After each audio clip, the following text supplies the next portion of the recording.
Assalamualaikum warahmatullahi wabarakatuh. Kami dari 10 IPS 3 akan membahas manfaat dan cara melestarikan air tanah.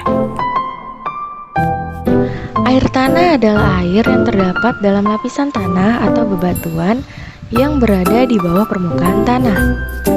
Air tanah berasal dari air hujan yang meresap ke dalam tanah, kemudian terkumpul pada lapisan yang tidak dapat ditembus oleh air. Lebih dari 97% air tawar yang ada di bumi merupakan air tanah. 3% sisanya sebagai air sungai, danau, dan rawa. Manfaat air tanah. Secara umum, air memiliki berbagai manfaat penting bagi kehidupan. Tak hanya bagi manusia, tapi juga beragam makhluk hidup di bumi seperti hewan dan tumbuhan.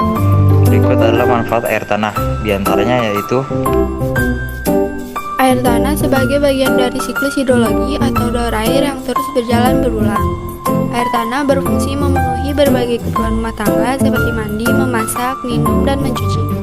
Sebagai penyedia air bersih secara alami, khususnya di wilayah yang kering. Yang keempat, irigasi pertanian. Sawah petani yang jauh dari sumber air seperti sungai umumnya akan membuat sumur bor untuk mencukupi kebutuhan air tanaman pertanian. Yang kelima, air tanah dalam bentuk gua-gua bawah tanah juga dapat dikembangkan menjadi objek wisata. Yang terakhir, dapat memenuhi berbagai kebutuhan industri yang memerlukan air dalam proses produksi.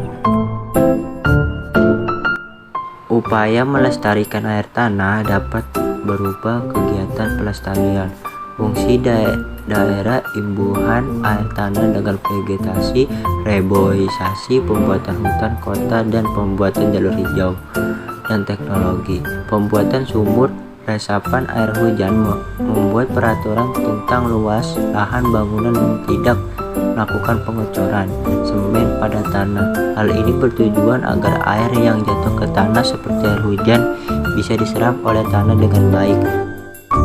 Mari kita lestarikan air tanah dengan tidak menggunakan air secara berlebihan, Mencegah penebangan pohon secara liar, Pembuatan hutan kota, serta melakukan reboisasi di hutan gundul.